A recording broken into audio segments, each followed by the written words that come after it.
अभी इशू ये हो गया कि ये महापालिका जो है पूरा एरिया को स्लम घोषित करा और हमें जो फोटो पास देता है वो स्लम का देता है।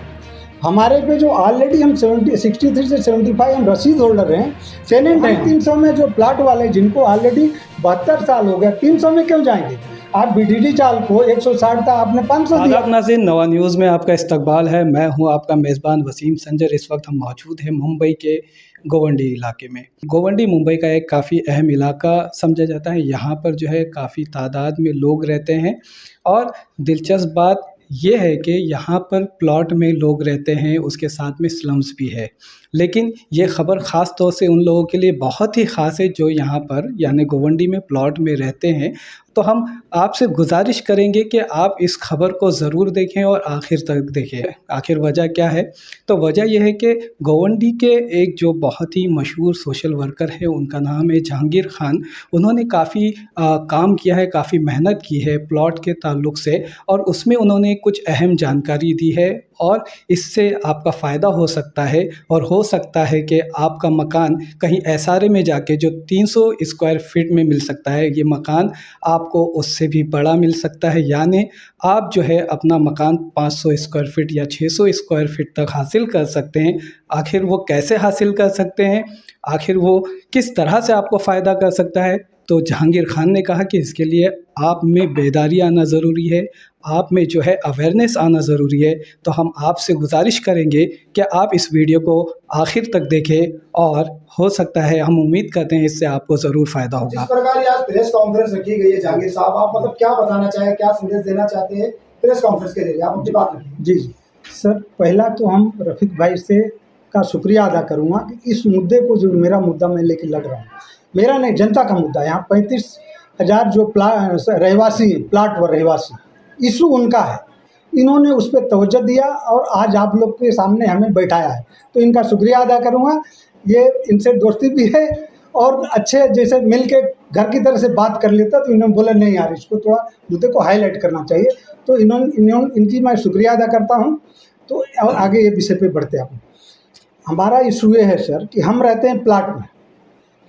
प्लाट को जो महापालिका ने मुंबई में इधर उधर से लाके कहाँ से, नरिमन पॉइंट से, कुलाबा से, परेल से, कहाँ से लाके, बांद्रा से, इधर उधर से लाके उन्होंने प्लाट सिस्टम में ओटे में पॉलिसी बनी थी। प्लाट सिस्टम में 30 फुट रोड मेन रोड दिया, 20 फुट गली रोड और develop plot only for pitch जो है उन्होंने ओपन दिया, 10 बाई 15 का पिच ओपन दिया। उसमें उन्होंने क्या किया कि सिक्योरिटी डिपॉजिट में एसडी करके उन्होंने ये दिया हुआ है, ये देखिए एसडी करके उन्होंने दिया हुआ है। माल मत्ता विभाग, स्टेट डिपार्टमेंट जो महापालिका का प्रॉपर्टी डिपार्टमेंट होता, उन्होंने दिया है। एम वार्ड था, जब जॉइंट एक ही था, एम वार्ड से उन्होंने दिया। वार्ड ऑफिसर है ये संजयगिरी साहब हैं और माल मत्ता विभाग में उन्होंने दिया हुआ है। तो ये हमारे को मालूम नहीं था, यहाँ के लोगों को भी नहीं मालूम, पुराने लोग कहाँ गए कैसा हमें नहीं मालूम आता है। लेकिन हम जब इसमें उलझे, हमको 2023 में ससाने में हमने बोला, तो मैं इसके पीछे फॉलोअप में लगा कि नहीं देखो हम, तो हमें कहीं सुराग नहीं मिल रहा था। 2 बार हमने पृथ्वीराज चौहान है वहाँ पे वो स्टेट में, उनके बाद बैठक किया कि नहीं हमें आप स्टेट में कन्वर्ट करिए, हमें अपने रास्ते पे कैसा छोड़ के रखा। तो उन्होंने बोला कि कोई कागज़ लाइए। भाई कागज़ आपके पास है नहीं, जब भी मेरे को दाखिले मिले नहीं थे। तो जब से कंटिन्यू हम लगे रहे इस पर। अभी इशू ये हो गया कि ये महापालिका जो है पूरा एरिया को स्लम घोषित करा और हमें जो फोटो पास देता है वो स्लम का देता है। हमारे पे जो ऑलरेडी हम 63 से 75 हम रसीद होल्डर हैं, टेनेंट हैं, हमारे पे कलेक्टर का सर्वे लागू नहीं होता है। हम ऑलरेडी टेनेंट है ना, रिकॉर्डेड है, हमारे दस्तावेज आज भी महापालिका में मौजूद है, तो हमारे को लागू नहीं होता, वो उन्होंने लागू कर दिया। तो मैं पीछे फॉलोअप किया, अभी उनसे हमने आरटीआई में, ये देखिए यहाँ का नक्शा मैं बता रहा हूँ आपका, ये देखिए ये हमारा प्लाट का नक्शा है, ये देखिए कैसा शिवाजी, हाँ देखिए ठीक है ना। आपका लोटस पहला है उधर वो साइड में है, ये जो है शिवाजी नगर, ये जो शिवाजी नगर 2 है, शिवाजी नगर 2 ही बोलते हैं ऑफिशियल, बैगनवाड़ी बोलते हैं इसको। ये प्लाट है इस प्लाट में, इस प्लाट में उन्होंने ये सिस्टम से एक मिनट में बताता हूँ, ये देखिए, ये चाली उनका उनका निर्माण, ये डीपी से हमने निर्माण किया, चाली बनाया उन्होंने। हाँ, उन्होंने चाली सिस्टम में ए से लेके टी तक चाली बनाया। एक चाली में 8 रूम 9 रूम दिया, यानी एक प्लाट में, हमारे इधर की बात करें, लोटस का मुझे पता नहीं है, 185 उन्होंने एक प्लाट में उन्होंने शिफ्टिंग दिया हुआ, ऑलरेडी लेखी शिफ्टिंग। उसमें क्या हो गया कि कुछ लोग नहीं बसे हुए थे, कुछ लोग हैं, लेकिन जो बसे हैं वो रिकॉर्डेड हैं, दस्तावेज ऑलरेडी महापालिका में मौजूद है। ट्रांसफ़र के लिए वो ऑलरेडी उस दस्तावेज से मिलान करते हैं तो ट्रांसफ़र करते हैं।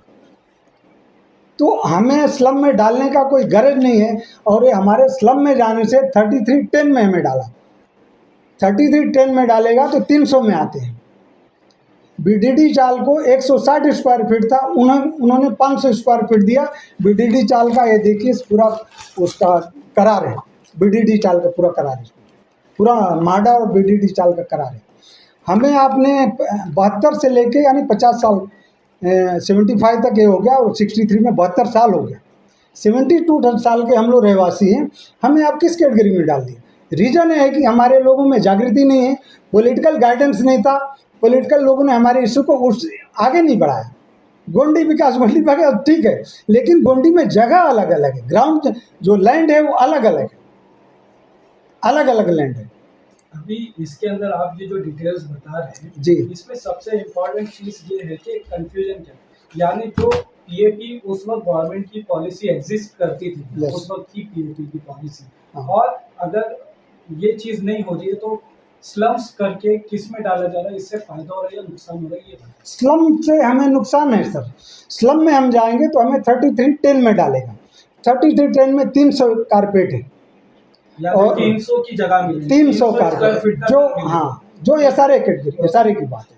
और हम रीडेवलपमेंट में जाएंगे तो हमारे पास भूखंड जितना है, जो प्लाट वालों की बात, जो ऑलरेडी रसीद होल्डर हैं 63 से 75 तक, तो उनको 500-600 बार्गेनिंग करने का उनको पावर मिलता है। लेकिन वो किस में जाएंगे, वो एसआरए में जाएंगे? नहीं, एसआरए में नहीं जाएंगे, हम एसआरए में नहीं जाएंगे। एसआरए में जाएंगे तो ऑलरेडी हमारे राइट खिला रहे, रीडेवलपमेंट अलग है। तो उसको क्या वो स्टेट के अंदर में आएगा? स्टेट के अंदर में आएगा। तो थोड़ा इसमें डिटेल बताइए। हाँ, स्टेट में देखिए, ये तो जो भी है पॉलिटिक्स के बगैर काम होगा नहीं, राजनीति वो नेताओं का ही काम है, उनके मदद के बगैर काम नहीं होगा। हम इधर पेपर वर्क करते हैं, लेकिन फिर ऊपर से भी कैबिनेट विषय तक जाएगा, कैबिनेट तक। और तो उसमें जनता को थोड़ा खुल के बताइए कि मतलब ये आने से क्या होगा और ये नहीं आने से क्या होगा, वो आप खुल के बताइए, जनता का बेनिफिट क्या है? जी, हम जो प्लाट वाले हैं ये सारे कायदे में हम आते ही नहीं है, हमारा उससे बेनिफिट नहीं है प्लाट वालों का, वो 300 में चले जाएंगे, 300 में। और हम रीडेवलपमेंट में जाते हैं तो हमारे को 500-600 का हम डिमांड कर सकते हैं। और यस, कारपेट की बात हम कर रहे हैं, जिनका रसीद होल्डर है, जो ऑलरेडी नॉमिनेटेड है, उनके दस्तावेज है। ये हमने देखिए आरटीआई से निकाला है, देख लीजिए आप लोग, आरटीआई से निकाला, अभी कच्चा इन्होंने दिया है। सब दस्तावेज कौन कौन से वो भी बता दीजिए थोड़ा शॉर्ट, ताकि अगर जिनको नहीं पता है तो वो भी उसको कलेक्ट कर सके। यस, दस्तावेज में देखिए, ये उन्होंने जब दिया था, आप देख लीजिए, शिफ्टिंग का क्या है, एसडी है, इसको 45 रुपया लिया, वीसी 15 रुपया लिया है। इसमें क्या लिखा है उन्होंने, इसमें लिखा है विभाग अधिकारी मालमत्ता, एम वार्ड है ना, नीचे चाल अधीक्षक लिखा हुआ है, दिया गया खोली दुकान झोपड़ी, ऐसा किसी पे मार्क नहीं किया हुआ, ये दिया उन्होंने, है ना। म्युनिसिपल हटमेट कॉलोनी इसका नाम है, ये देखिए इधर लिखा हुआ म्युनिसिपल। ये बीच में ये लोगों ने, महापालिका ने क्या गोदल किया क्या नहीं किया, उन्होंने नाम निकाला है। नाम निकालने से अभी बोलते कि नहीं सब एक कैसा हो जाएगा। हमने ऑब्जेक्शन दर्ज किया तो वो लोग थोड़ा न्यूट्रल है कि नहीं आप रीडेवलपमेंट में जाएगा तो आप कंप्रोमाइज़ करिए। ऐसा नहीं होता, कायदा बन जाएगा तो हम बच जाएंगे। एक आदमी को देखो सेटलमेंट कर ले, 35,000 लोगों का विषय है। लोटस लेके शिवाजी नगर 1 और 2 मान 35,000 हम बोलते, थोड़ा कम ज़्यादा हो सकते हैं, वो तो दस्तावेज वहाँ पे मौजूद है। तो जिनके ऑलरेडी दस्तावेज मौजूद हैं वो एसआरए में किसी भी बेस पे नहीं आते हैं। अच्छा, जैसे कि 1963 से आए 75 की बात करें, अगर वो रूम बेचकर चले गए हैं तो फिर क्या होगा? नहीं, बेच के गए हैं तो उन्होंने ट्रांसफर फीस सरकार ने लिया, वो तो सरकार का बेनिफिट है ना, महापालिका का बेनिफिट है, उससे नहीं 10 ट्रांसफर करे, वो तो सरकार को बेनिफिट आ रहा है ना, टैक्स आ रहा है ना उनका, उनकी पॉलिसी है। होगा बेचने वाले को या खरीदने वाले को? इसका फायदा मिलेगा? जो आज कंटिन्यू है, जिसने खरीदा है उसको ट्रांसफरेबल है तो उसको मिलेगा, जो खरीदा है उसको बेनिफिट मिलेगा। क्या प्लॉट वाले को फोटो पास निकालना जरूरी है? यस, अभी हम कायदे में नहीं, अभी हमको तो ऑब्जेक्शन में में जाना कि फोटो पास हमें दीजिए, लेकिन स्लम का हमें नहीं चाहिए। फोटो पास लेकिन बंद किया गया, उसमें भी कई तो मसले मसाला अच्छा, ये फोटो पास पे मतलब स्लम लिखा हुआ नहीं रहना चाहिए? नहीं, स्लम हम है नहीं। हम आपको डॉक्यूमेंट्स बता रहे हैं कि हम स्लम किस बेस पे हैं। स्टेट डिपार्टमेंट जो महापालिका का मालमत्ता विभाग है उन्होंने हमें दिया है, हम स्लम कैसे कन्वर्ट हो गए? आज पीएपी बिल्डिंगों में देते हैं, आज बिल्डिंग बन के तैयार है, बिल्डिंग में देते हैं। हमको 63 से 75 तक दिया है उन्होंने, हम स्लम में कैसे आ गए? कौन से कायदे से हमें कन्वर्ट किया? यानी ये जो चेंज हुआ है जी, आपका क्या, उसमें आपने जो जानकारी हासिल की है तो आपको क्या बात समझ में आई है कि क्या चीज़ें इसमें कुछ चेंज की गई है, या उस चीज़ की स्थिति पहले जैसे हो सकती है, या उसके लिए नए कोई बदलाव लाने पड़ेंगे और किस डिपार्टमेंट को लाना पड़ेगा ये? हाँ, देखिए बदलाव एकदम लाना ही जरूरी है, नहीं तो हमारे सब राइट जा रहे हैं। लोग नहीं अगर उठेंगे, जनता नहीं उठेगी तो सब राइट जा रहे हैं। आपको 300 दे देगा, आज जो लोग हैं उनको 300 दे देता है, मेट्रो में 2017 तक का भी दे रहा है। तो आप जनता से क्या अपील करना चाहेंगे? जनता से यही कहेंगे कि जो भी प्लाट में रहवासी लोग हैं, जो 63 से 75 वाले, अपने डॉक्यूमेंट तैयार करें, अपना ऑब्जेक्शन दर्ज करें, या अपने अपने जो नेता लोग हैं उनके पास जाइए कि भाई ऑब्जेक्शन कहाँ दर्ज होगा?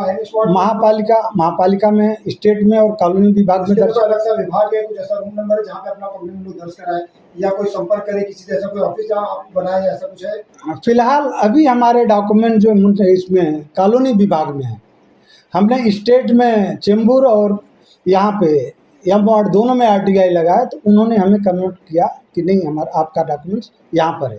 किधर? कॉलोनी विभाग ने ही हमें लिख कर दिया कि देखिए इतने अभी हैं। तो उन्होंने क्या बोला कि देखिए लमसम अभी दे रहे हैं, ऑलरेडी मिल जाएगा। ओके, मिल जाएगा, सब डॉक्यूमेंट्स में कम से कम 11-12 हज़ार का दिए हैं उन्होंने उस टाइम के पीछे से। और डायरेक्ट हमने इसमें क्या मांग किया, ये देखिए हमने इनमें ये लिखा था, आप ये भी सुन लीजिए क्या लिखा है, तो आप लोग ये हो जाए। हमने लिखा है कि सर्वे क्रमांक 1 है देवनार या भूखंडावर 1963 ते 1975 सालामध्ये म्युन्सिपल हटमेंट कॉलोनी मनपा मालमत्ता खाते मार्फत वसाहती lotus colony Shivajinagar number 1 number 2 किती पीचेस भूखंड अलॉटमेंट दिली आहे त्याची लेखी माहिती मिळावी, त्याबद्दल आम्हाला हे दिलेले ते म्हणले अधिकारी बोले कि नहीं अभी जो है वो दे देते हैं, आपका पूरा रिकॉर्ड तो है ही है, वो हो जाएगा। क्योंकि 3 कॉलोनी आपके से, लोटस का अलग है, गजानन कॉलोनी आपका है माटुंगा से आया हुआ है, बैगन अपना शिवाजी नगर के लोग कहाँ से आए हैं, उनके 3-4 कॉलोनी ऑफिसर हैं। तो एक ही ने निकाल के दिया, बोले सबके पास देंगे ना, वार्ड ऑफिसर को बोलेंगे तो सबको काम पे लगा देगा, तो वो लगाए। तो हमें जागृत होना है, हमें 500-600 कारपेट मिलना चाहिए प्लाट वालों को, क्योंकि हमारे पास 1.5 एकड़ जगह है, हम 1.5 एकड़ में हैं, हम तो जगह पकड़े हुए नहीं है, हम एंक्रोचमेंट कॉलोनी हमारी नहीं है। एक प्लॉट 1.5 एकड़ में आता है, 1.5 एकड़ में हमारा। पहले आप लोग ये आम जनता से आग्रह है कि हम एंक्रोचमेंट बस्ती में नहीं है, हमने जगह पकड़ा हुआ नहीं, हमको एक लाके पुनर्वसन किया है, उन्होंने पुनर्वसन कर दिया और हमारे नाम पे उन्होंने रसीद फाड़ के दिया, और कंटिन्यू हम 63 से अभी तक हम उनका कंटिन्यू भाड़े भरते आ रहे हैं। तो हम स्लम में कैसे आ गए? स्लम की पॉलिसी 76 to 1985 का है, उसके बाद आज तक वो स्लम में आते हैं। आज जो भी आता होगा उनका इशू, उसमें हम नहीं जाएंगे, लेकिन मेरा इशू खाली प्लाट का है कि प्लाट को स्लम में नहीं जाना चाहिए, उनका रीडेवलपमेंट होना चाहिए। रीडेवलपमेंट में हमारे को ऑप्शन है। तो ये आप कितने साल से मेहनत कर रहे हैं जो आपके पास ये रिजल्ट आया है? देखिए, हाँ, मैं ससाने में, वो अलका ससाने वार्ड ऑफिसर थी, किसी विषय पे बैठक हो रहा था, रोड वगैरह के विषय पे, तो उन्होंने बोला कि आप कहाँ रहते हैं? मैं बोला मैं यहाँ रहता हूँ। तो बोले क्या वो भी कैसा है क्या? तो मैं बोला नहीं, स्लम मेरा नहीं है, हमारा तो पकड़ा नहीं है। तो उन्होंने बताया कि नहीं, इंजीनियर ने बताया, पूछा कि नहीं इनको भी डाल दिया स्लम। तब से मैं इसका फॉलोअप कर रहा हूँ। अब मेरे पास पुख्ता सबूत आ गए हैं, और थोड़ा और कुछ निकालना शासन से ज़रूरी है, क्योंकि ग्राउंड हमारे पास रहेगा तो ही हम आगे लेके जाएंगे। इशू एक आदमी का नहीं है, पॉलिटिकल अगर सक्रियता रहेगी, लोग अगर हमारे को अच्छे मिल जाएंगे, आगे तक मैटर बढ़ाएंगे, क्योंकि नागरिक खाली अपनी लड़ाई यहीं तक लड़ लेगा और थोड़ा इधर उधर कर लेगा, लेकिन पॉलिटिकल भी भागीदारी इसमें हमारी ज़रूरी है। जहांगीर साहब जी, आपके साथ जो है यहाँ पर इस वक्त नगर सेविका मैडम भी है, तो यहाँ पर ये अगर जिस तरह से आप बोल रहे रीडेवलपमेंट के लिए, क्या इनका कोई प्रोपोजल एक नगर सेविका का यानी जो महानगर पालिका में ही प्रोपोजल से बदलाव हो सकता है, या फिर उसके लिए स्टेट में जाना पड़ता है, ये बताएं। डेमोक्रेसी में आज संस्थाएं बनी हुई हैं नीचे से, ग्राम पंचायत, नगर पंचायत, कारपोरेशन। हमारा मुंबई जो है कारपोरेशन है, स्टेप उठाने का इशू होता नगर सेवक का, वहाँ इशू खड़ा करेंगे, वहाँ से इशू स्टैंडिंग में जाएगा, जो लोग करेंगे वो लोग अगर पास करेंगे रेगुलेशन उधर दे सकते हैं। हमारा अगर आदमी पावरफुल लड़े तो अभी आपके पास मौका है, यानी आप मैडम से क्या ये सब भाई, ये रफीक भाई ऐसा पॉपुलर आदमी है कि इन्होंने अपने सरपरस्ती में 3 नगर सेवक चुना है, 3 नगर सेवक चुना। आगे भी उम्मीद है कि इनका नगर सेवक आ जाएगा। और कोई भी विकास के काम के लिए हमें, और भी मैं कुछ करता हूँ तो बोले कि कोई भी विकास का काम में अवरोध नहीं होना चाहिए, मेरे बस का जो रहेगा मैं मदद करूँगा। तो जहांगीर साहब, यानी शॉर्ट में अगर ये समझा जाए जी, तो अगर जो लोग प्लॉट में रहते हैं, अगर उनके अंदर जागरूकता आती है तो उनको जो है आज की जो ज़रूरत के हिसाब से जो है बड़े घर मिल सकते हैं, और अगर वो चीज़ नहीं स्लम में जाते हैं तो उनको फिर 300 के ही मकान जी, देना जी। पड़ेगा, ये बताओ। हाँ, अगर हम स्लम में जा दें 3310 में जाएंगे, जो महापालिका की पॉलिसी है, महापालिका ने पॉलिसी इम्प्लीमेंट किया, क्योंकि हमारे को वर्गीकरण नहीं किया इन्होंने। जो पीएपी वाले हैं उनको वर्ग नहीं किया उन्होंने, हमको अलग जो पीएपी उन्होंने दिया उसको वर्ग करना चाहिए कि यहाँ पे ये पिच होल्डर इतने लोग हैं और ये सब इधर अलग है। उन्होंने वर्गीकरण नहीं किया। ये वर्गीकरण नहीं होएगा तो हमको ऑलरेडी जो 3310 यसारी का कायदा, उसमें 300 कारपेट है, तो हम 300 में जो प्लाट वाले जिनको ऑलरेडी 72 साल हो गया, 300 में क्यों जाएंगे? आप बीडीडी चाल को 160 था, आपने 500 दिया, 500 दिया है ना, और उसका करार पूरा हमारे पास है, पूरा बायोडाटा लिखा हुआ है, कैसा कितना कितना डेवलप करने का, क्या क्या करने का। इलेक्शन मूवमेंट में वहाँ पे सिडको ने 33 साल के लीज पे लैंड दिया था, जो अलॉटमेंट किया था 33 साल के लीज वाले को, वहाँ के लोगों ने, जो वहाँ के पॉलिटिशियन ने आवाज़ उठाया, उनको ऑनरशिप करके दिया है। आप पता करें सर, मैं जानना चाहता हूँ, जो रूम बेचकर जा रहे, जो खरीद रहे, उनका क्या, उनका भविष्य? हम प्लाट की बात करें, ऑलरेडी वो कन्वर्टेड है, नाम ट्रांसफ़र उनका होना चाहिए, बस सबसे डॉक्यूमेंट्स होना चाहिए। बिना डॉक्यूमेंट्स का तो होगा नहीं। आपके पास डॉक्यूमेंट है, चाहे पहले एक का 5000 लगता था, अब वो नहीं होगा, 4 रहे 5 रहे जो भी रहे, आपको उस पर एक ही फ़ी लगती है, 40,000 या रेजिडेंटल 40,000 कुछ है, और उसका 60,000 है कमर्शियल का, ऐसा कुछ है। तो ऑलरेडी कन्वर्टेड है नाम उनका, तो बीएमसी को चार्जेस जा रहा है, होना चाहिए, वो कायदे में है। वो अगर वार्ड ने कहीं रोका होगा है तो कोई रीज़न आया होगा, तो उस बेस पे उन्होंने रोक दिया होगा, ऐसा नहीं तो कायदे में है, ऑलरेडी कन्वर्ट करना ही करना है। जहांगीर साहब, आखिरी सवाल ये है कि आप अब तक तो आप यहाँ पहुँचे हैं, आपने बताया कि 2 या 4 साल में आपको ये जानकारी मिली, हाँ। आगे के लिए आपके क्या स्टेप्स होंगे? हाँ, अभी आगे के लिए हम भाई, अभी एज ए पॉलिटिशियन, रफीक भाई के घर में 3 नगर सेवक आ गए, इनकी लड़की भी है, आगे भी उम्मीद है, तो हम इनसे अपेक्षा करेंगे हमारे इशू को ये आगे बढ़ाएं। हमारी अपेक्षा तो इनसे यही रहेगी ना कि हमारी इशू को, जो यहाँ की जनता की इशू है, वो लोग भी वोटर आपके हैं, उनके भी इशू आपको आगे बढ़ाना चाहिए, वो वोट देते हैं।